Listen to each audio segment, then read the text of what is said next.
Hello, everybody. So today's case is about Aletha Jo Williams, who went missing. There's not like a whole lot of information on this case. I know that I say that in basically every video, so this one is going to be on the shorter side. But with that being said, I still wanted to talk about it. It wasn't short enough to put into like a mini cases video, so I am just doing it on its own. With all that being said, all the links I used for research will be down below, like always. And I don't have much of an intro, so let's kind of just get into it. So Aletha was only 25 when she would vanish.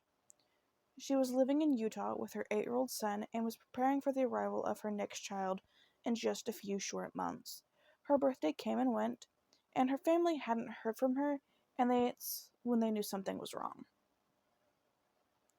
Aletha was last seen on March 6th, 2002, so 22 years ago. Like a minute has passed. And she was last seen dropping off some items at a relative's home on the corner of 1700 South and West Temple Street in Salt Lake City, Utah. It's not clear what items she dropped off, but she did tell her family that she would return. She then went to a friend's house. Now, with that being said, police actually received information that she may have disappeared in 2001 in November. So the timelines for the case are confusing. It could be 2001, could be 2002, we're not completely sure. But when she missed her birthday, her family knew that something was wrong. So her missing her birthday is just kind of weird. Her birthday was in April, and she wouldn't be reported missing until May of 2002. So if she had gone missing in November of 2001, it's kind of weird that they did wait 7 months to report her missing, but I'm moving on from that. The case would go cold, and the family didn't ever hear from the police, really. 12 years later, in February 2014, Aletha's case would receive multiple tips, and they actually received enough that they were able to revive the case. These tips suggested that Aletha had been murdered, which would prompt the police to investigate and search the Jordan River. No body would ever be recovered from there. This prompted police to hold a a big press conference on March 12, 2014, alerting the public that Aletha's case had been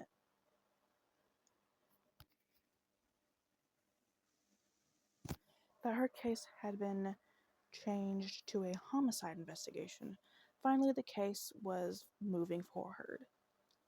During the press briefing, police revealed that they had a person of interest, but at the time, they only described the person as someone she encountered, without any other details. In March 2014, Ricky Lee Vincent was charged with felony obstruction of justice, and he was charged in connection with her case. Police stated that they didn't believe that he was actually involved with her disappearance, but that he was a known acquaintance of their suspect. This charge would later be dropped. In July 2021, Michael Vincent was killed in a domestic violence incident in Magna, Utah. Only after his death did it come out in the media that Michael, who was Ricky's brother, was the suspect in Aletha's case. Michael knew her because his first wife, Wendy, was one of her best friends. He had a criminal history for assault, domestic violence, and drug-related offenses. Michael's daughter actually said that she saw her dad, quote, covered in blood on the day of Aletha's disappearance, and he told her he had killed a black female. He allegedly cut off the woman's fingertips after her death to get rid of the evidence. He was never charged in her death. Foul play is suspected, and it's still considered unsolved. So, although it's likely he did kill Aletha, I will go ahead and just add her description, so if anyone remembers her or about this day that she went missing, you can help identify her and all of that good stuff. She was 25 at the time, and she would be 48 now. She was about 5'2" to 5'4", 140 pounds. She was 6 months pregnant at the time, and she also had an unspecified medical condition, so I don't know exactly what it was. She had black hair, brown eyes. Her nickname is Allie. She had pierced ears and a pierced tongue, and the name Shawn, Shawn, is tattooed on her wrist. Anybody who remembers anything about that day that could help bring more light to this case, you are urged to contact the Salt Lake City Police Department at 801-799-3000. Again, that is 801-799-3000. And that is what I have on Aletha for you guys. Like I said, a super, super short video, one of the shortest videos I've done on a single person. But this one I want to talk about because it's really sad to me. Because she was an expecting mother. She had an 8-year-old son who now has to live without his mother. He is an adult now, obviously. But knowing that he had to live his childhood without his mother and still does. She was pregnant at this time, a baby that would never get to meet their family, never even get to come out of the womb. It's just really heartbreaking. And then just the details that Michael allegedly told his daughter that he killed someone. Like, I don't know how old she was at this time. But just to tell your daughter, like, yeah, I killed a black female is just like, it's so chilling. And seeing her father covered in blood, like, oh my god, that gave me chills. And then, like, he cutting off, if this is her, cutting off her fingertips to get rid of evidence, like, that is just so chilling that if this was her that he did this to, knowing that what he did to her body in the aftermath is just so, so disturbing.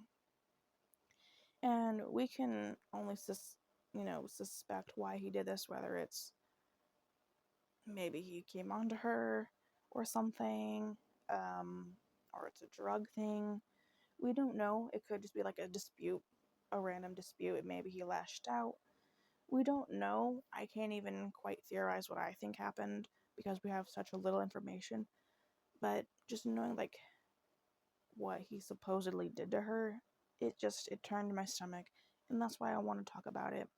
And hopefully someone will remember something about that day, or they heard something, and at least piece enough of the story together. That way her son can know what happened and finally put his mother completely to rest.